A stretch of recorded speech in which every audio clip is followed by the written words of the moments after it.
जय Shri Krishna, Radhe Govind. Welcome back to Kanhamrit. तो आज की वीडियो में हम लोग बात करेंगे कि जो हम लोग यमराज के लिए दीप प्रज्वलित करते हैं दिवाली पर, वो हमें कब करना है। धनतेरस पर करना है या नरक चतुर्दशी पर करना है, या फिर पूरे 5 दिन धनतेरस से लेकर भैया दूज तक करना है। और यह भी जानेंगे कि दीप कब जलाना है, कैसे जलाना है, किस समय जलाना है, क्या क्या सावधानियां रखनी है जिससे कि हमें उसका पूर्ण फल प्राप्त हो। उन सभी बातों से पहले अगर आपने चैनल पर पहली बार विजिट किया है तो चैनल को सब्सक्राइब करके बेल आइकन प्रेस कर दीजिए ताकि आने वाले सभी वीडियोस के नोटिफिकेशंस आपको मिलते रहें।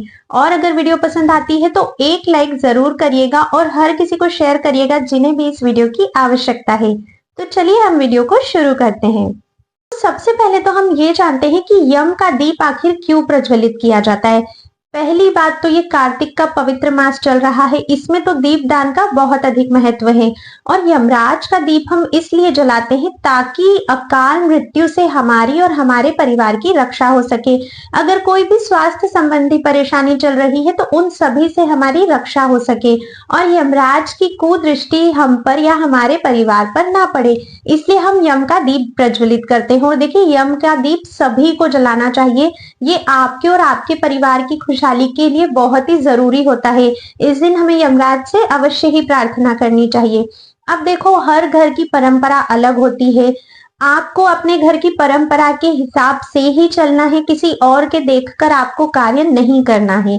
मैं ऐसा इसलिए बोल रही हूँ क्योंकि बहुत सारे लोग धनतेरस पे दीप प्रज्वलित करते हैं, बहुत सारे रूप चौदस यानी कि नरक चतुर्दशी पे करते हैं, और बहुत सारे लोग धनतेरस से लेकर भैया दूज तक करते हैं। तो आपके यहाँ पर जैसी भी रीति है, जैसी भी प्रथा है, आपको उसी दिन दीप प्रज्वलित करना है। ठीक है। कहते हैं कि नरक चतुर्दशी के दिन यम का दीप निकालना सर्वोत्तम होता है। तो आप देख लीजिए आपके यहाँ पर कब निकाला जाता है। हमारे यहाँ पर तो हम लोग नरक चतुर्दशी के दिन ही यम को दीप प्रज्वलित करते हैं। अब कैसे प्रज्वलित करना है, क्या करना है, क्या सावधानियां रखनी है, इस पर बात करते हैं। तो देखिए, सबसे पहली बात तो ये कि यमराज के लिए जो दीप हम प्रज्वलित करते हैं वो चौमुखी दिया होता है, मतलब उसमें चारों दिशाओं की बत्तियां होती है। 4 बत्तियों का दिया वो होता है, एक बाती का दिया आपको नहीं जलाना है, 4 बाती का दिया जलाना है। ध्यान रखना है कि यमराज का दिया आपको सरसों के तेल में ही जलाना है। बाकी जो दिए हम जलाते हैं या तो तिल के तेल में जलाते हैं या घी में जलाते हैं, लेकिन यमराज का जो दीप है वो सरसों के तेल में ही जलता है। ये 2 बातें आप ध्यान रखिएगा। अब देखिए, एक और चीज है, कई सारे लोग पुराना दिया यूज करते हैं, कई सारे लोग नया दिया यूज करते हैं। किसी भी चीज को कोई भी कंपलसरी नहीं है कि आपको पुराना ही दिया यूज करना है। अगर पुराना यूज किया हुआ दिया आपके पास है तो आप वो भी ले सकते हो, नया दिया है तो आप वो भी ले सकते हो। और सर्वोत्तम होता है अगर आप आटे का दिया बना सकते हो तो वो तो सबसे बेस्ट होता है। पर पहला ऑप्शन है आटे का दिया। अगर आटे का दिया नहीं हो पाता है तो फिर आप मिट्टी का दिया, नया पुराना कोई सा भी ले सकते हो। ठीक है। इसमें बिल्कुल भी ये नहीं सोचना है कि मुझे पुराना दिया नहीं मिला या मुझे नया दिया नहीं मिला, ऐसा कुछ भी नहीं है, कोई सा भी ले सकते हो। अब क्या करना है, 4 बत्ती बनानी है। तो अब बत्ती आप लोग कैसे बनाओगे, बहुत सारे लोग आजकल बहुत ही ज्यादा स्मार्ट है, वो बत्ती इस तरह से बनाते हैं कि एक अच्छी लंबी बत्ती बना लेते हैं जिसका मुख इधर भी निकाल देते हैं और इधर भी निकाल देते हैं। फिर 2 बत्ती ऐसी लगा देंगे जिसका मुख आगे और पीछे की तरफ। अरे ऐसा नहीं होता है। चौमुखी दिए का मतलब है 4 बत्ती बनानी है। ठीक है। कभी भी बत्ती को आगे और पीछे दोनों साइड से नहीं जलाया जाता है, इसे अशुभ माना जाता है। तो अगर अभी तक आपने भी ऐसा किया है तो कृपया करके आगे से आप ऐसा ना करें। आपको 4 बत्ती बनानी है और चारों बत्ती को आपको इस तरह से लगाना है कि वो अलग अलग दिशाओं में फैल जाए, मतलब अलग अलग दिशाओं में वो बत्तियां जले। चारों में जलनी चाहिए, पूर्व, पश्चिम, उत्तर और दक्षिण दिशा। ठीक है। इसलिए हम लोग चौमुखी दिया बना रहे हैं। अब उस दीप में आपको सरसों का तेल भरना है और उसका आपको पूजन भी करना है। कुमकुम, हल्दी, चावल डालिए, जो दिवाली के टाइम पर धानी बताशे मिलते हैं, थोड़ा थोड़ा आप उसमें वो डालिए, पुष्प डालिए। इस तरह से आपको दीप का पूजन करना है। ये सभी कार्य अभी आपको अपने घर पर ही करने हैं। ठीक है। अब आपका दीपक तैयार हो गया है। कभी भी दीपक प्रज्वलित करने जाओ, कहीं भी करो, मैं आगे बताऊंगी कहां पर प्रज्वलित करना है। दीपक को कभी भी डायरेक्ट धरती पर नहीं रखा जाता है। हमेशा चावल का, गेहूं का या फूलों का आसन आपको दीप को देना है। नीचे थोड़े से चावल, गेहूं या फूल जो भी अवेलेबल है रखिए, उसके ऊपर फिर आपको दीप प्रज्वलित करना है।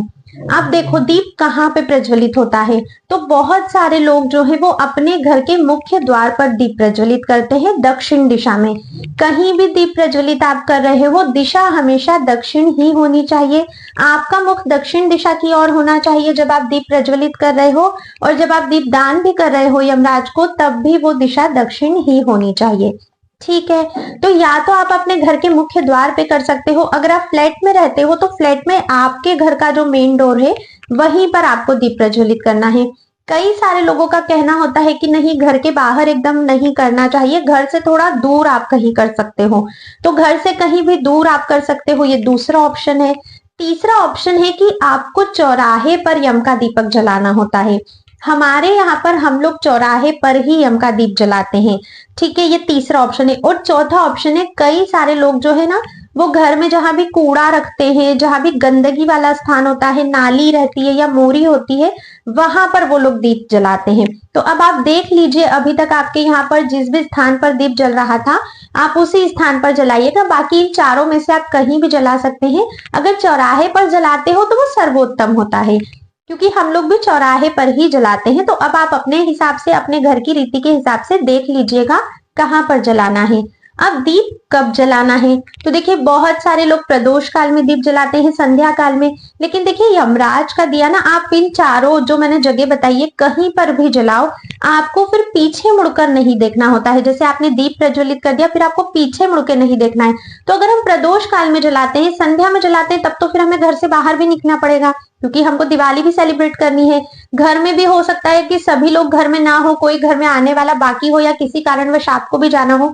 तो सर्वोत्तम होता है कि आप एकदम रात में इस दीप को जलाओ, जब घर के सभी कार्य हो गए हों, सभी ने खाना पीना कर लिया हो, सभी लोग घर में आ गए हों, अब किसी को बाहर जाने का कोई भी कार्य ना हो।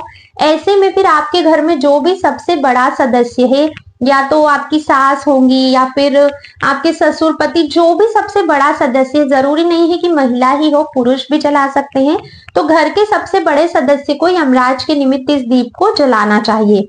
ठीक है, तो आप रात की 12 बजे तक आप कभी भी जला सकते हो। तो जब आप सभी काम से निकल गए हो कि अब बस सोना ही है, बस उसके पहले घर से कोई भी बड़ा व्यक्ति जाएगा और यमराज के निमित्त इस दीपक को जलाएगा। अब जब आप दीप जलाते हो तब आपको क्या बोलना रहता है, आपको प्रार्थना करनी होती है कि ये दीप मैं आपके लिए दान कर रही हूँ यमराज जी, मेरी आपसे प्रार्थना है कि हमारे पूरे परिवार की आप रक्षा कीजिएगा, सभी को स्वस्थ होने का वरदान दीजिए और हमारे परिवार में सभी की अकाल मृत्यु से रक्षा हो। इस तरह से आपको प्रार्थना करनी है। प्रार्थना करके दीप प्रज्वलित करके दक्षिण दिशा में ही दीप आपको प्रज्वलित करना है। ठीक है, दीप प्रज्वलित करके फिर आपको आ जाना है, और जैसे ही दीप प्रज्वलित करके आप पलटते हो, फिर आपको पीछे मुड़कर बिल्कुल नहीं देखना है। चाहे कुछ हो जाए, आपको पीछे मुड़ के नहीं देखना है। अगर एकदम घर के मुख्य द्वार के बाहर जला रहे हो तो भी दरवाजा बंद करने के लिए भी पीछे मत मुड़िएगा। इस तरह से आप लोग दरवाजा बंद कर सकते हो, लेकिन किसी भी हालत में पीछे आपको नहीं मुड़ना है। तो ये कुछ सावधानियां आपको रखनी है। सरसों के तेल में ही दीप प्रज्वलित करिएगा। ठीक है, अब बात करते हैं कि फिर नेक्स्ट डे आपको क्या करना है। अब देखिए, मान लीजिए आपने धनतेरस को दीप प्रज्वलित किया है, या फिर आपने नरक चतुर्दशी को किया है, या फिर आप रोज भैया दूज तक एक दीप 5 दिन तक प्रज्वलित कर रहे हो, तो फिर दूसरे दिन सुबह भोर में एकदम आप उठकर जब बाहर जाओगे, अगर मुख्य द्वार पे किया है, तो अगर चौराहे पर किया है तो फिर तो आपको वापस जाने की कोई जरूरत नहीं है। लेकिन अगर मुख्य द्वार पर किया है या फिर कूड़े वाले स्थान पर किया है, तो इतना ध्यान रखना है कि ये दिया फिर से घर में नहीं आएगा। अगर आटे का दिया बनाया है तो उसे आप पशु पक्षियों को डाल सकते हो। जो चावल आपने नीचे रखे होंगे या गेहूं रखे होंगे, वो भी आप पशु पक्षी को डाल सकते हो। कोई भी चीज घर में नहीं आएगी। जो अधजली बाती है वो भी आपको बाहर ही फेंक कर आना है। अगर मिट्टी का दिया लिया है तो उसे भी आप बाहर ही कचरे में फेंक कर आइए।